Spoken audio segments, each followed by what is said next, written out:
Hello everybody and welcome to a brand new Elder Scrolls Online guide video with me, Sherman. Today, I want to talk to you guys about the game's difficulty. And the reason I'm doing a guide on it is so people understand how our characters grow in power and become more powerful to withstand a lot of the content in the game.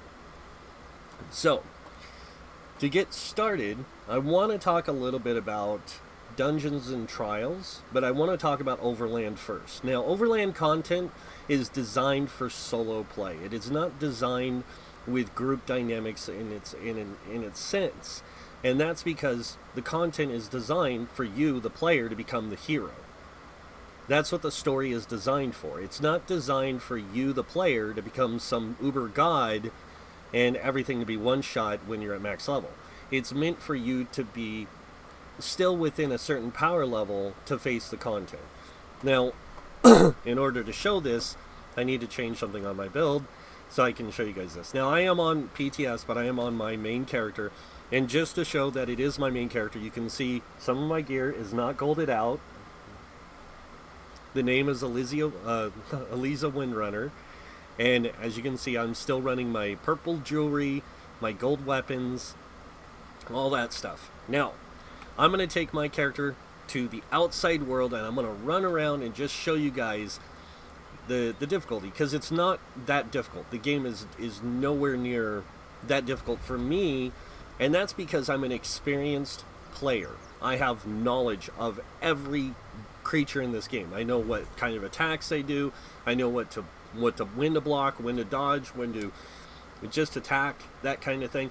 And that's one of the things that it takes time to learn. You're not going to be able to pick the game up day one and be the best player in the world at it, because you're not going to have the access to the amount of abilities that I do. See, I have a full 2 toolbars of skills. You might have 1 or 2 skills available at the beginning. But as you progress, your power grows. Not just on the skills that you have on your toolbar, but because of the power growth of your character. When you first start out in the game, you might have 17k health, 14k magicka, 14k stamina, but that's it. Look at my character. I have 29k health, 30k health, 29k stamina, 14k magicka. And I can do things that you can't. I can practically almost one-shot most of these critters. So I can raffle stomp this thing, and it's not a challenge. It's not difficult. I don't even have to use my buffs. I don't have to use my food. I can run around in the world like it's nothing. Now, if I use my buffs and everything becomes a lot easier. And that's because now my character is overpowered. So yeah, Overland becomes easier because we become knowledgeable, we become skilled players. We become adept at how and when to use ultimates and all that kind of stuff. We can do this stuff instinctually. So Overland is easy, but not until you reach a point where it becomes easy. But it still has some difficult content. For example, if I went over here to the Abyssal Geyser and tried to do the Abyssal Geyser by myself, would it be easy? It'll seem easy, but it's actually difficult because I have to manage everything on my own. I have to manage the encounter by myself. I don't have other people there to hold my hand, basically, and help me through it. I actually am going to be challenged by this. The same thing with world bosses. World bosses are a challenge for players because they're not accustomed to facing them by themselves. Once you get to a point, you can face world bosses by yourself. You can solo content. The same thing goes with dungeons. Now, before we get into dungeons, I want to talk about delves and public dungeons. Now, delves are solo, single-player dungeons, basically. That's the way they're described on the website for ESO. And the same thing goes with public dungeons. Public dungeons even states they are group content, but they are made to basically help ease you into the understanding of dungeons themselves. The content's a little bit more challenging because there's more enemies in them. and things like that. So the content's going to be more challenging. It's not going to be impossible. It's not like a dungeon when you first go in it to the first time where you think, gosh, this thing is hard. And then when you go in when you're max CP, max level, and you're like, man, this is a cakewalk. And that's because you've had time to learn the mechanics. You've had time to learn the dynamics of it, and you've learned to put together a good group to face that content. So when I hear people say that this game's too easy, it is when you get there. But when you first start out, it's not easy. It's challenge. Because you don't understand the game. You don't know the tools. You don't know the mechanics, like I said. You don't know all that stuff. And of course, this thing's not up yet. Here we go.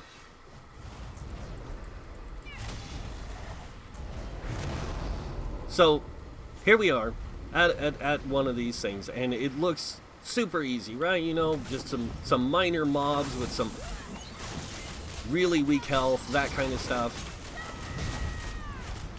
I mean, this should be no problem for me, right? Of course it's going to be no problem for me, because I'm an experienced player. I have more experience and knowledge than most players do in this content.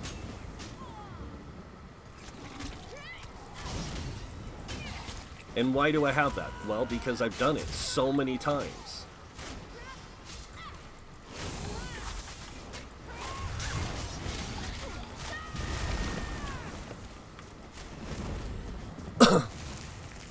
I've done these so many times by myself. I've never really grouped for these. Even when this was on PTS, I never grouped for them, because I could do them by myself. Except for the most challenging ones where the boss has like 8 million health and is just super powerful, which I might get one of those, which would be kind of cool. I'd love to face that, because I like the challenge that you get from some of these things.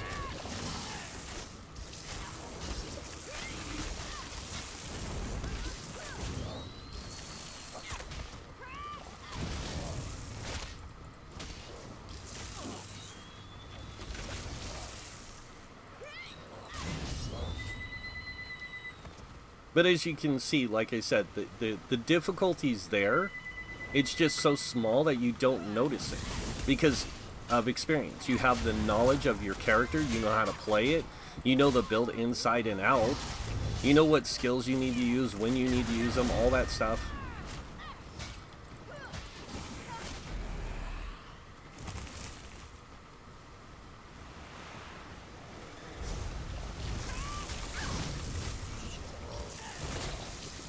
Oh no.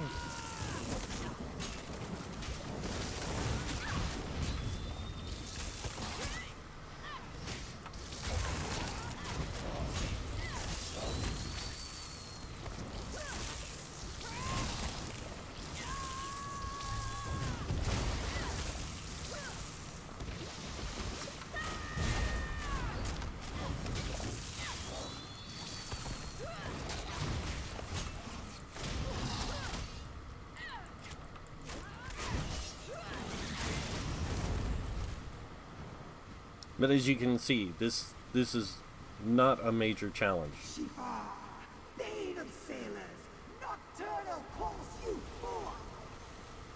Oh, this guy's a joke.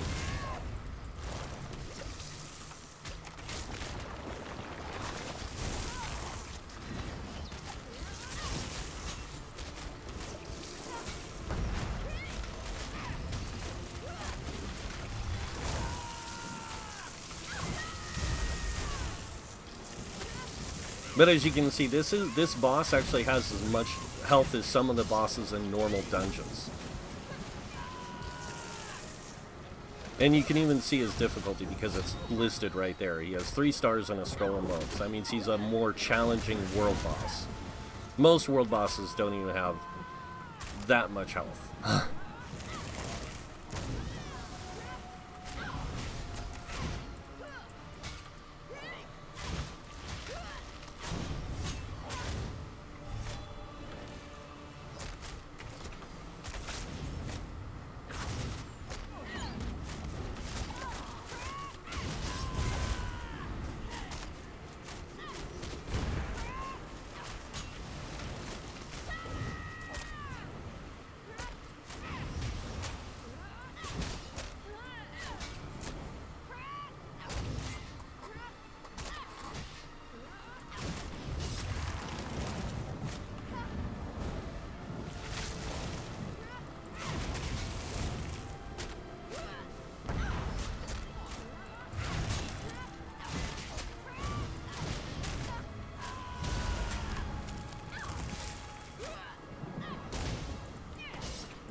But yeah, once I kill this guy, I'll go into a little bit more of the details of group content, that kind of thing.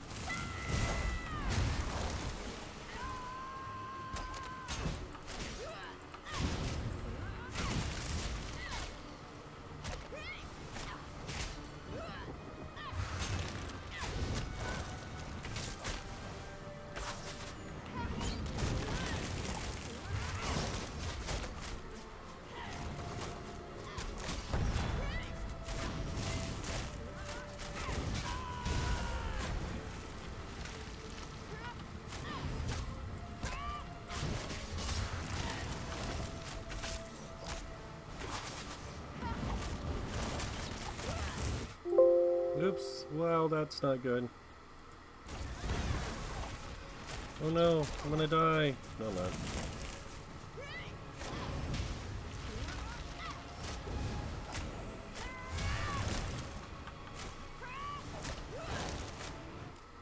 Really?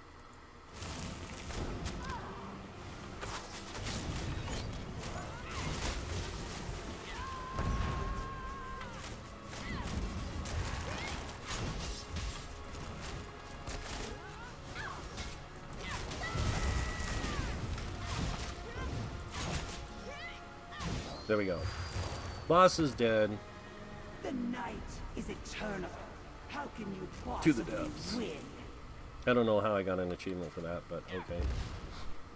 There we go. Missile guys are done.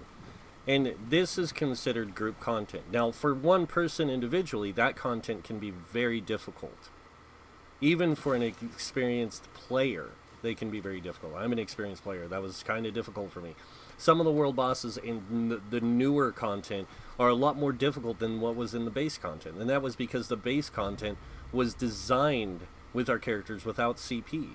And then even when they incorporated CP, it still wasn't enough. The content still isn't difficult enough for us as new play or as existing players. Now, I can understand why when they add new content, when they add new chapters, they have the new players start in that chapter. It's to give them a heads up and an understanding into that kind of play. Okay, this is more challenging than what the original players went through. But what we went through was more challenging because we weren't designed to be more powerful like we are now. So they are adjusting some of the content to be a little bit more difficult in the Overland, just not absurd difficult. Because nobody would want to play it. People like challenging stuff, but they want the challenge to be there when they want it, not when they don't want it. So, I'm just saying. Now, moving on to the next thing, which is dungeons and their difficulty. So, dungeons are 4-man group content. They have 2 difficulty levels. They have veteran and normal. Normal difficulty is like the beginner content. Now, most of these, you don't have to be any CP to worry about going into. They're designed for CP 160 and below. And in the dungeon finder, if you go in here to the specific dungeons, Fungal Grotto, all the way up to what is called Vaults of Madness, these are the base game dungeons. And the base game dungeons are made for CP ranges or non-CP ranges and level ranges between 10 and 45. So most of this stuff is made for that difficulty. Even at CP, they are made for ranges 10 to 45. 45 to 50 when you hit max level or when you get into veteran content. 45 to 50. The normal stuff is 10 to 45. Now, it's easier to play this content when you get to CP 160, and that's because of the gear your character can wear. Your character can wear max level gear, which means CP 160 gear. If you look at my character, I'm in all CP 160 gear. Nothing is below CP 160. So my character is maxed out in their gear level. Now, I'm not maxed out in gear quality. I'd have to turn it all gold. Once I turn it all gold, I am at max gear quality. That means I can't get anything better than this, except for a different gear set that offers me more. Like, for example, if I were to get Advancing Yoda, or not Advancing Yodakai, but Perfected Reliquin, instead of running this, Night Mother's Gaze, I'd actually get more damage out of my character, but I would lose that major fracture. So this is actually better for my character in the build that I'm playing. When it comes to this set, Plague Doctors, this is better for my build than running something else. Because I'm playing a Wood Elf, my health pool is really low. And I want my health pool to be pretty high so I can make my shield strength pretty high. But here's the thing you have to understand. The more experienced you become, the more knowledgeable you become, the more skilled you become at playing the game, dungeons become easier too. Because you learn the mechanics. You learn the dynamics of the dungeon. You learn its layout. You learn where every boss is, every mob is. And the content becomes easier because you become more experienced. Now, dungeons, just like any content, is designed for a group of 4 people. But it is not meant to be just played with a group of 4 people. It is meant to be played with a group of up to 4 people. That means they are soloable to some degree. They are 2-man capable, 3-man capable, and 4-man capable. Now, playing with a 4-man group is a lot easier than playing 3, 2, or 1 in those dungeons. Now, are they soloable? Most of them I would say are. In fact, I can go in here and show you all the ones I have personally soloed on normal and veteran. So, Fungal Grotto 1 and 1 I have soloed. Spindle Clutch 1 and 2 have soloed.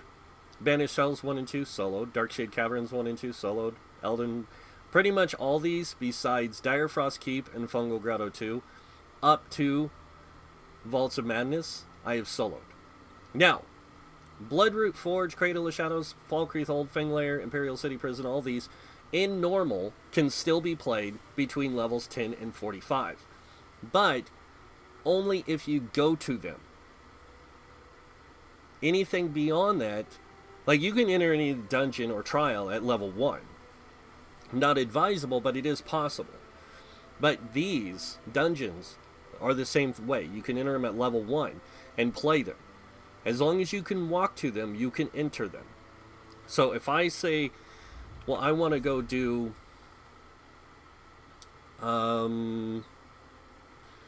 for example, I want to go do this one, Banished Cells 1. It doesn't matter what level I am. All I have to do is teleport to this thing or run to it, and I can walk right into the dungeon at level 1 all the way to max level. Does it scale to me? No. My character is actually scaled to the game, to the content, except for once I hit level 40 or 30. I think it's 35, 36 somewhere. And then my character is scaled to the game, like built to the game by then. But getting to that point at level 36, I'm scaled to the game. So my power of my character by level 36 is capable of doing this content without the little boost thing they give me to help me along my way at the beginning. Because when you start out as a new character or a new player, you start out with 14,000 magic and stamina, 17k health. And that is unbuffed. That is just straight out what you have to start as a new player at level 1. Now, if you're a character like a person like me who has max CP, that means you get that benefit of that max CP. So I start off with like 18k health or 20k health, 18k stamina, 18k magicka pretty much right out the door. But as I progress, those things go down and get removed because I'm unlocking new passives and new skills and things that are building my character up to be capable of running that stuff without. So once you get to level CP 160 or level 50, you start unlocking your champion levels. Once you unlock your champion levels up to CP 160, like I said, you can wear the max level gear. Max level gear doesn't make you a better player than somebody who's CP1 or CP110 or somebody who's level 50. It just means that you can wear any gear in the game without any hindrances of out leveling it or possibly making it bad. So as you can see, I can walk up here, I can enter the dungeon. No problem. I can do this with any trial at level 1. But I'm on a max level character. I'm on a max CP character. What can my character complete with this build? All this content. No problem. Even on veteran mode. Now, why do I say that? Because veteran content, all this stuff here, is made for level 50 to CP 160 up to Vaults of Madness. From Bloodroot, Cradle of Shadows, all this stuff is designed for CP 160 and above. All the DLC's content is designed that way. Even when it comes to content that was added to the game, like Orsinium, for example. Rothgar, Maelstrom Arena is designed on normal mode, any level. Veteran mode is 50 or 45 to CP 160. But it's actually designed for CP 300 and above. And that's the one thing a lot of people don't understand, is veteran mode content of any DLC content is designed at CP 300 and above. And that's because at CP 300 is where our characters get what's called our stat cap. That means we get all of our stat bonuses from our gear, from Undaunted, from our racials, and from our CP at that point. We cannot go any higher with our stats. Our stats are capped. The only thing that can adjust our stat value is how we place our Mundus stones, our enchantments, and stuff like that on our gear to boost our stats up. That's the only way we can do that. Now, if you didn't know, your race does have racial passives. Not all races get these kind of benefits. So like I get 6% stamina as a wood elf. Dark elves get 6% stamina, 9% magicka. High elves get 10% max magicka. Khajiits get no stat bonuses. They are the lowest of the totem pole when it comes to that. So they actually have the least amount of stats out of all the races in the game, but they are still capable of doing all content in the game. In fact, you could take a whole group of Khajiits and make a group of a tank, 2 DPS, and a healer, and run any content dungeon-wise with that group. Because there's nothing in the game that stops you from doing that. It doesn't say when you make a Khajiit you can only be stamina. Or when you make a high elf you can only be magicka. It's just that you gain perks and benefits from being specific races with specific roles. And you do not have to play to that degree. The racial benefits are there to give you advantages if you want them. If you don't want them and you just like the race because of it, don't worry about it. It's not a huge difference. It's very minimal compared to all the other passive bonuses you get from other sources. So, you could take a whole group of Khajiits, like I said, 4 Khajiits, 4 different classes, run dungeons, and they could be a tank, healer, and 2 DPS. And you can run any dungeons in this game as 4 Khajiits. Because the game is designed with the Khajiit at the base minimum for difficulty. And everything else that's added to that just gives you a bonus to completing content. And a lot of times what happens is, in MMOs, is we get things designed by the community called meta builds. And these are builds that people design to offer the most effective way to complete content. Now, just because it's the most effective way doesn't mean it fits a person's playstyle. A lot of times it doesn't fit a person's playstyle and they don't enjoy it. It's one of the reasons why most MMOs have a lack of tanks. Most people don't enjoy playing tanks because they're very boring. And I don't think they're boring, but I'm a different kind of person. I find all roles fun to play. But it's also one of the biggest flaws in MMOs, is the MMOs build their design based on what's called a Trinity system. So when you make a character, you kind of lock yourself into specific roles, and you're either a tank, a healer, or a damage dealer.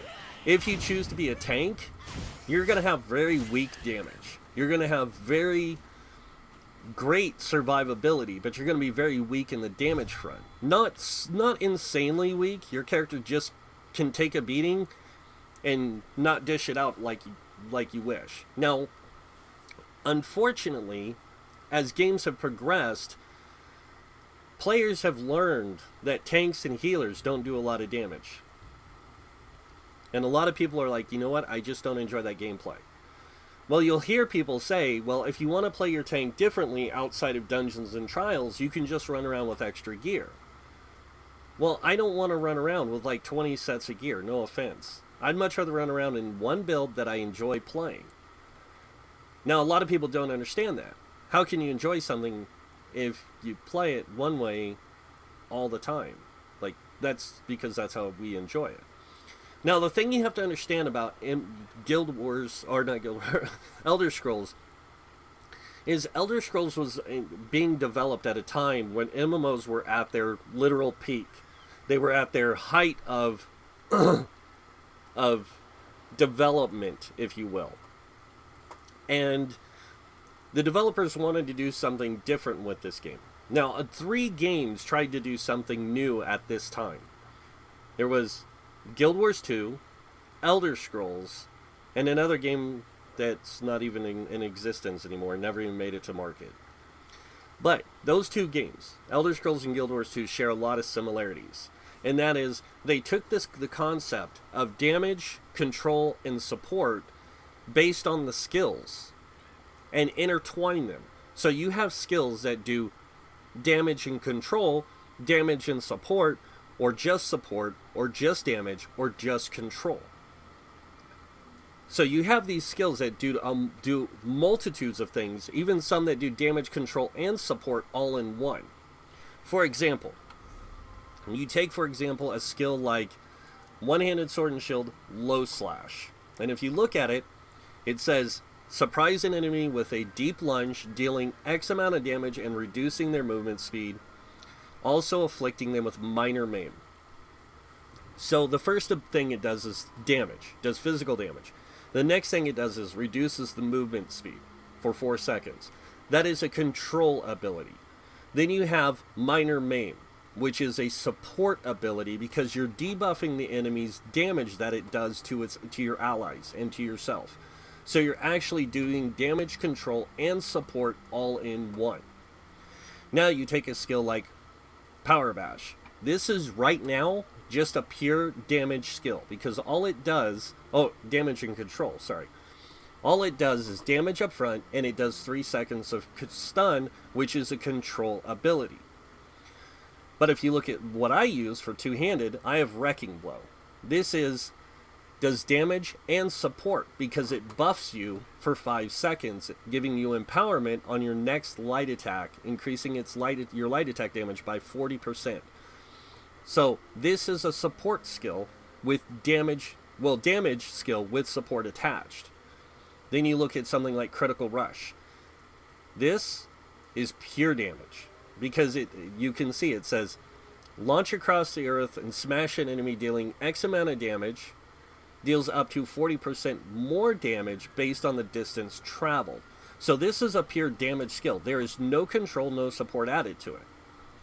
Then you look at Brawler. Now Brawler's a unique one because it does damage up front, does damage over time, and then it does a support benefit to you by giving you a shield for 8 seconds, and each enemy hit increases the strength of the shield by 100%. So, as you can see, a lot of skills in this game offer a lot of different functionality. But if you look at Resto Staff is a support weapon. Everything on here is to do things to support your group. You got Grand Healing. Heals are support. You got Regeneration, support. You got Blessing and Protection, support with support. Because it gives you a heal, and it also boosts your group's minor resolve and minor ward, increasing their physical and spell resist. So the thing you have to understand about this game is it was designed in an era where they were trying to culminate skills to a more simplified fashion, instead of having skills like if you ever played like EverQuest or World of Warcraft or Rift online, you would have abilities that were damage, control, support. That's it. You had damage skills, you had control skills, you had support skills. You didn't have damage skills with control or support skills with damage or anything like that. It was all in one. It was all separated, not all mixed together like we have now. And this is where a lot of MMOs differ from each other. And this is where Guild Wars 2 said, you know what, we're going to drop the idea of a trinity. And instead, we're going to add 3 new roles called damage, control, support. And that's how you built your character. You built them based on damage, control, or support. So if you built your character for support, there were sets in the game that boosted your support capabilities. You had gear that offered ways to boost your control capabilities or damage capabilities. You didn't have one that did, and they even had one that did them all, but it did it in such a minute way that it allowed you to play any role at any time that was necessary. But you weren't perfect at it. You were okay at it. I played one. But now we move into Guild Wars, or from Guild Wars 2 to Elder Scrolls. Elder Scrolls took that idea of the damage control support skill system, incorporated it into their game, but they added a trinity. That means they added the tank, healer, DPS. Now, this is where the misconception comes in with the meta. And it's nothing bad against the meta, I'm just going to point out the flaw in it. And there is a flaw in all metas. It takes the idea of what this game's trying to do and diverts it and changes it into a singular, homogenized system. A lot of people talk about how they don't want this game homogenized, but they've already done that. That's what the meta did. It homogenized the end game. It took the idea of allowing people to build their characters into this concept of, hey, I want to be a damage dealer, but I want to be very control orientated. Or I want to be a tank and be very control plus damage orientated. Or I want to be a healer and be very support with damage control orientations. There's that thing that people are missing in the concept of this game. And that's because PvE content, once you become skilled and understanding and know it, knowledgeable, and you understand the mechanics, you can play that without having that idea. Without utilizing the benefits of damage control support. You can build for just nothing but debuff, like support and damage, and you don't have to worry about the control. Because nobody really worries about the control aspects of PvE. Because we become so accustomed to the mechanics and the dynamics of it, it's become too easy.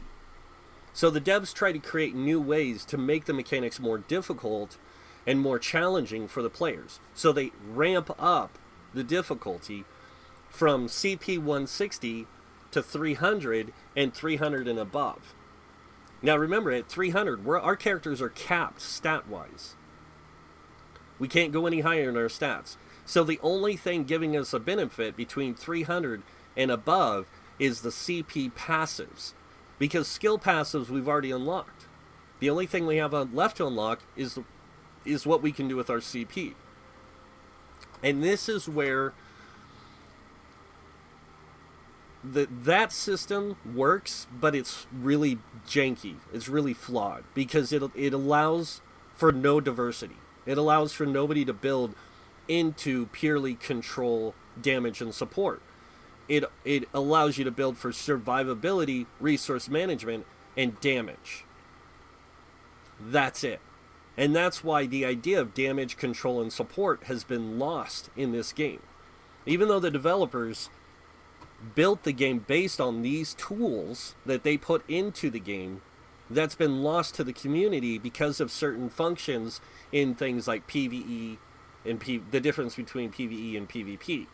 See, in PvE, you're facing down computer-created AI. And this AI is programmed to run a set amount of skills. Here we go. I'm going to go over here. I'm going to show you guys.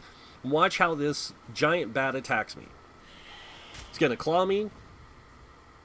It's going to shriek at me, which is going to drain me. Now it's going to do a stun. Claw again.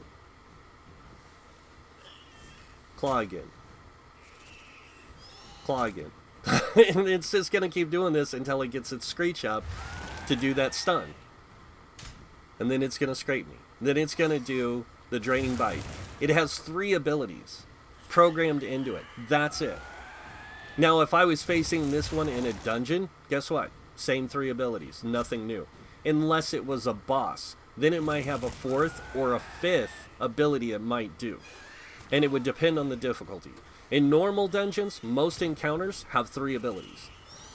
They have the same 3 abilities on all enemies. When you get into veteran mode, some of those enemies might take up a 4th ability, but it's most likely a boss or the final boss who will pick up a 5th ability in veteran mode. So now, if I'm fighting this enemy and I know, okay, he's going to do his claw, I can block that, I can just, I can take it because I have a lot of health. He's going to do this, I'm going to block it because I can block that, and I'm not affected by the screech. There we go. It's learning the mechanics of the enemies and how they react. Here we go for another example. We're going to just tap this guy and watch his attacks. He's going to pierce me. He's going to heavy attack, which is his unforgiving claws. He's going to double claw strike me. That's his 3 abilities. He's going to do the same 3 now. But he's going to do them in different things because he's programmed to use them at different times. And then he has his underground thing where he moves around. But same 3 abilities. If I go up here and face any of these skeletons, they will have 3 abilities. And that's because, like I said, this is how the game is programmed. PvE content's easy. It's just a matter of understanding mechanics. And like I said, boss encounters are the same way. Now, dungeons, like I said, have 2 difficulties, normal and veteran. In normal mode, the mobs are powerful, but they're about as weak as Overland mobs to some degree. They're made to work on the difficulty of 4 people. So I'm going to go in here, I'm just going to show you guys. I should be set to normal. Oops. So I'm set to normal now. I'm going to go in here on normal. I'm going to show you guys this. This is Bandage Shells 1. Now you could do this with any prior DLC dungeon, and you guys will see what I'm talking about. After this, I'm going to go to a DLC dungeon and show you the difference. So here we are. Dungeon's great. We're getting ready to go in and just beat the snot out of this thing because it's easy mode, normal mode. And normal mode is easy for for veteran players. New players, it's going to be challenging. Here you go, 49k health. This guy has almost 20k health more than an Overland mob. On top of that, he has 18,200 resistances. So his resistances are double that of an Overland mob. Overland mobs have 9,100. So his resistances are double that of the Overland. So he's a lot harder. These guys are a lot harder to kill, and they do more damage, and they have a little bit more health. But that's normal. Now I'm going to go out, I'm going to switch the difficulty, come back in under Veteran, and I want to show you guys to see the growth in these guys. Because you saw that. They had 49k health, 18.2k resistances, and they have 3 abilities. Now I'm going to come back in, they're going to have the same 3 abilities, but they're going to have over 100k health, and they're going to hit twice as hard as what they do on normal. So normal mode, I can walk in here and cakewalk the place. Veteran mode, it's going to take me some time, some serious time, because these guys have 18.2k resistances with 100k health. 136k. Almost double what they had, or over double what they had before. So think about that. Now, when I mentioned DLC dungeons being made for a greater difficulty, I wasn't kidding. So here is Moonhunter Keep. We'll just go there because it's right here by the edge. I'm going to take you guys into Moonhunter Keep. I want you guys to see this because it is a major difference. It is completely different than what most people are accustomed to. And that's because they adjust the difficulty based on DLC, non-DLC. Now, I'm trying to think. Imperial City Prison, the Imperial City DLC, and the other DLC that came afterwards. Let me make sure I can find the dungeon. So between those dungeons, the Imperial, that Cradle of Shadows, those were designed for actually CP 160 and above. So their difficulty isn't as high as the newer DLC dungeons. It's the same thing with like Maw of Lorcage and Maelstrom Arena. They aren't designed. They were designed for lower CP because at the time we had lower CP. It wasn't until Morrowind came out and they adjusted the CP levels to offer that difference, that greater difference in that. I gotta remember how to get up there. I don't know. Oh, through the cave. See, I've never ran to this dungeon. I was just go to it. Just warp right in. But I want to show you guys this so I can go in and out. So here we are. Normal mode. Normal mode on this. And this is Moonhunter Keep. So this is one of the latest DLC dungeons. I'm going to go in here. These guys are going to have 100k health right out the door. They're already going to be set to veteran level base game dungeons.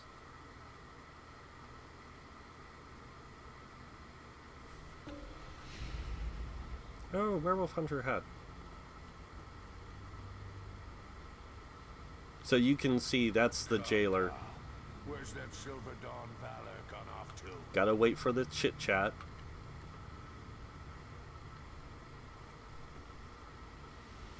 Make sure this one doesn't go running off, you hear? I'm not done with him yet.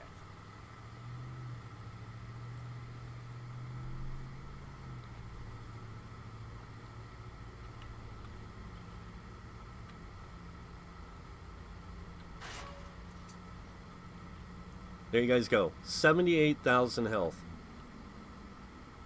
That's 20k, almost 30k higher than what they have in base normal dungeons. Now, go back and come back inside. These guys will have 200k health almost. In most dungeons, they do have 200k health. And this is the same with trials. If you go into a trial, most enemies start with 100k health in normal, and in veteran they go to 200k health. And that's because in a trial, you have 12-man groups.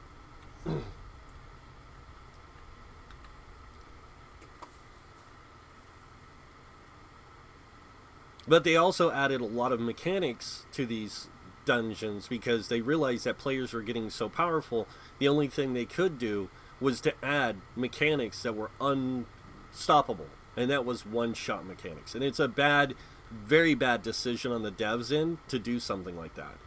They should have saw it and said, well, let's do this. Let's add these guys, have these guys do like really high damage, but not one-shot damage. I'm going to go ahead and charge up my bow.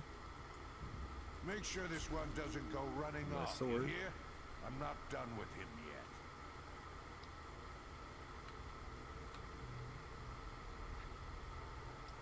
Unlock is impossible.